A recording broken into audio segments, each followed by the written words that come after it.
All right, doing a daily overview. So right now we're at the bull trap and uh, going into weekly resistance, and bulls are invalidated if we close the week below there. Bears are invalidated if we close the week above there. Right now, anything goes, but in terms of risk to reward, it makes sense to be a bear up at these levels, especially going into 4,100. That's kind of where that daily supply zone and the daily fair value gap is.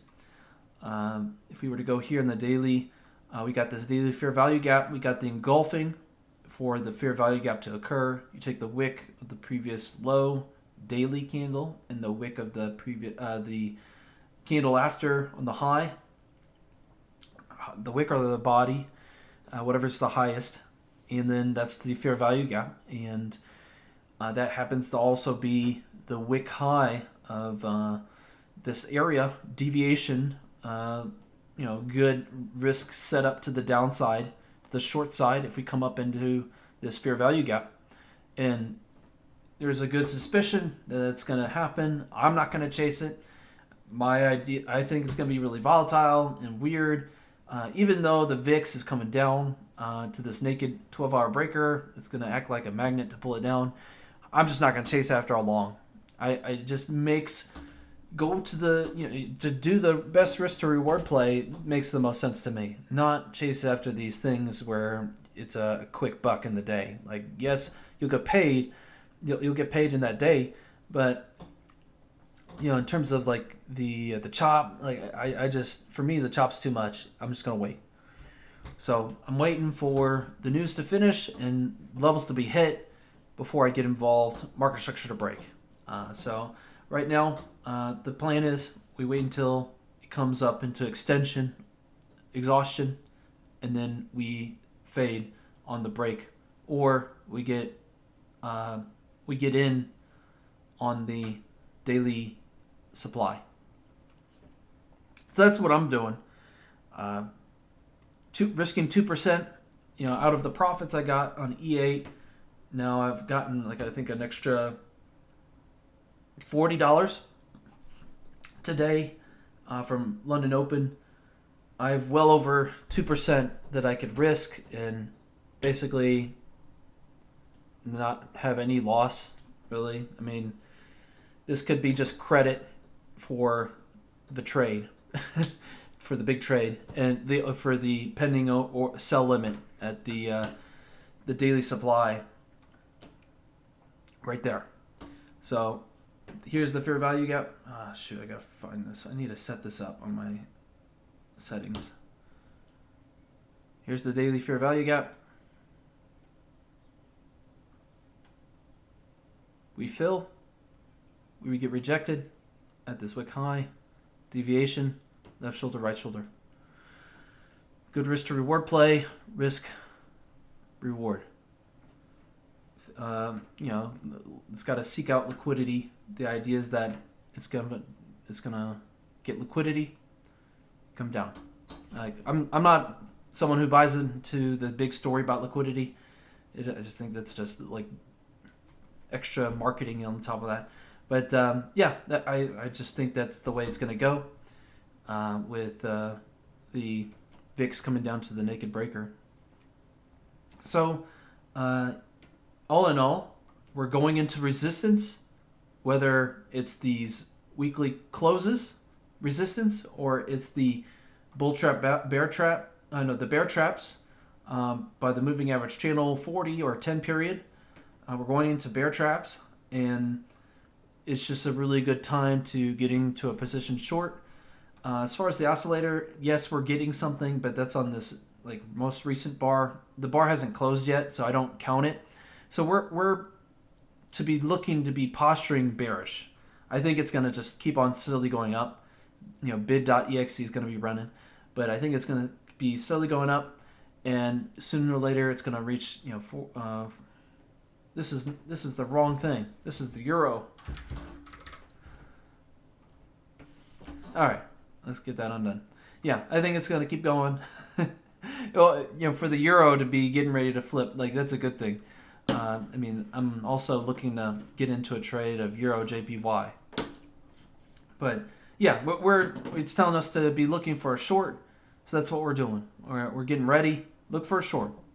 We're getting to a point of overboughtness, possible break in market structure. That's what we're waiting for. So on the S&P 500, obviously we broke to the upside on the 12-hour, but on the 3-day, which takes precedence, we're waiting for overboughtness into resistance right around here. This is the 3-day. So I don't know. I like the wick high on the 3-day. And touch it, sell, and that institutional bias. The higher we go, the more bearish institutions will be. Makes it pretty simple. Math cycle wise, we are in the middle of coming down on the what's this called? Q spectrum 2 math cycle. The trading spectrum on the way down, decennial on the way down. So Michael Guyad said correction in April. We're going to test to see if this is thing, if the correction in April is really going to come. And with the institutional bias flipping short, the higher we go, and then the math cycle showing us a possible reversal, and then also market structure having already been broken on the 3-day. We're taking the cues and we're getting ready for our market structure to break down. So when it goes up into extension in this high ADR, about 58% chance of reversal right there. We're going to take it, and any market structure break on the 30-minute, we're going to take another entry on a retest. We're going to take another entry. We're just going to keep on stacking on the downside. So that's just the overall plan. Obviously with E8 and then with Apex, it's going to be a little different. It's going to be more automated. We are getting a sell signal, but it's just too early. But yeah, I'll be looking on this price action. Most likely the price action I won't be able to use because it's a news day. Mostly the news days are more driven by volume than price action. Price action is just works differently. Sometimes it works. Most of the time it doesn't. But if I do see a signal, I will take it on the 15-minute, and then also I'll turn on the short side on the volume footprint auto trader on the short side, and I would turn it continuous. I just pretty much only have the position builder locked in, and I'll turn it on when it's time. Going into correlated assets, looking at the VIX, since we're here, we had a weekly breaker, waiting for it to retest, resume. According to this, it already retested, but it's obviously not done yet. According to this 12-hour naked breaker, it's got a magnet to pull it down to 20 spot 46. On the 3-day, we're into a bullish order block. So this is something I definitely trust. And in terms of retesting to that 12-hour order block, let's go ahead and take this level and transfer it.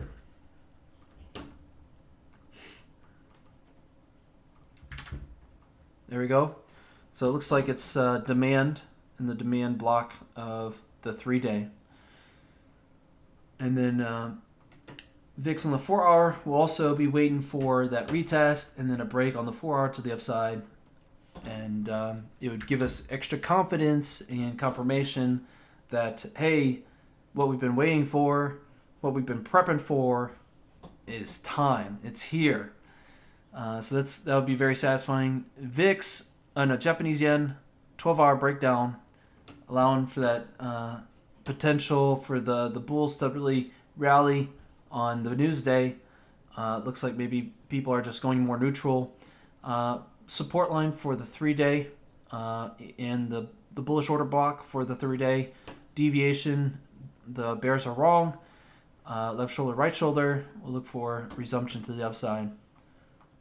We did also break the weekly to the upside and resumed. We just hit weekly resistance here at these highs, and it's just consolidating a little bit before it starts to take off some more. But looking bullish though, as long as it holds on the close. Euro is the risk-on associated currency. Right now, it's looking bullish, holding above the weekly order block. The weekly order block is a little delayed. It's more of a confirmation signal of direction. Right now, it hasn't confirmed a direction, but up. Here on the 3-day, we need to see some like highs taken out on the close of the day. We got 21 hours left before we could see a 3-day close and a confirmation of more highs on the euro.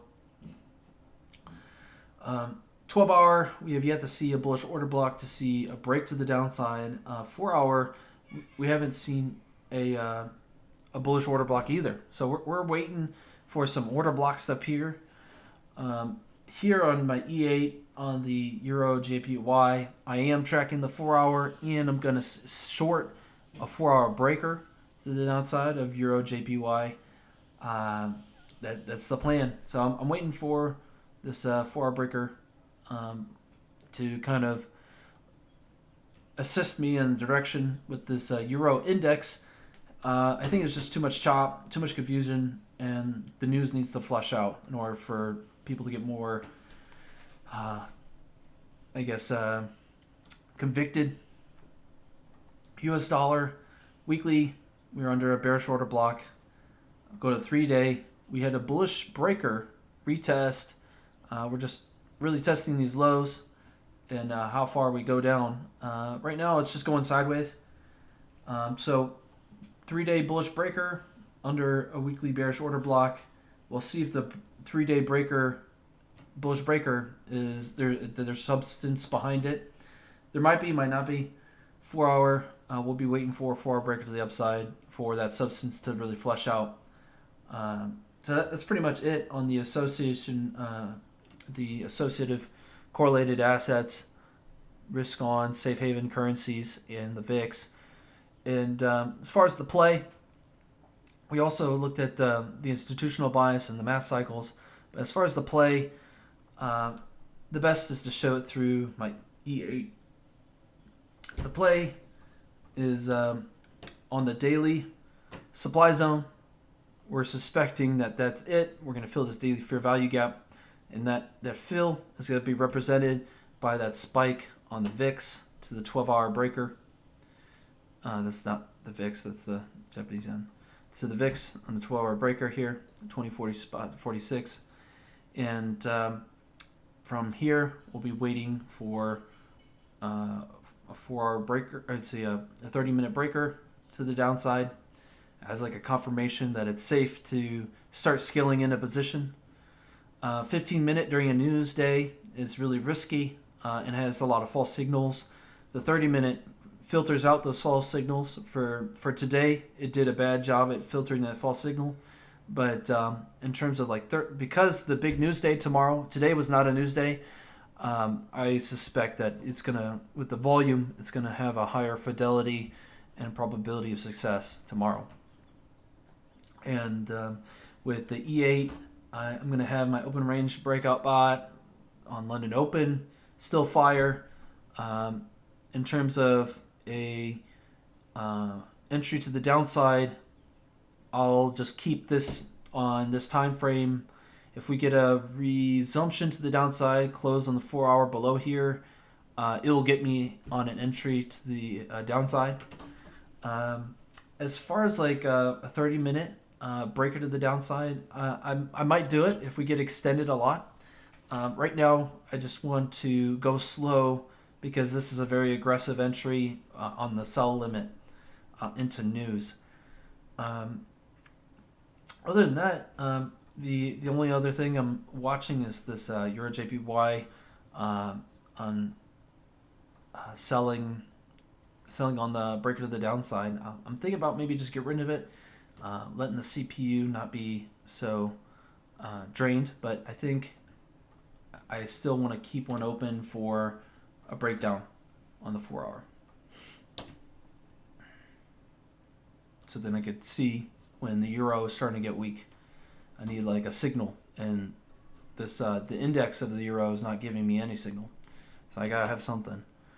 And then I think that's pretty much it. Just go low and slow into this fade or into the breaks of the market structure on a small time frame, and we'll have at it. With this account on this prop firm E8, we're letting because we can hold overnight, we can hold over the weekend. We're going to be doing a swing position, and we're going to be building a position. With the Apex, we just got the position builder open, and it's just anytime it gets the signal, it's going to start scaling in up to 10 micros, which is one mini, and which is a lot. That kind of movement can produce 1 grand like within a minute or 2 minutes once it gets all 10 micros in. But so we want it to go kind of slow. But that's pretty much it. Thanks for watching.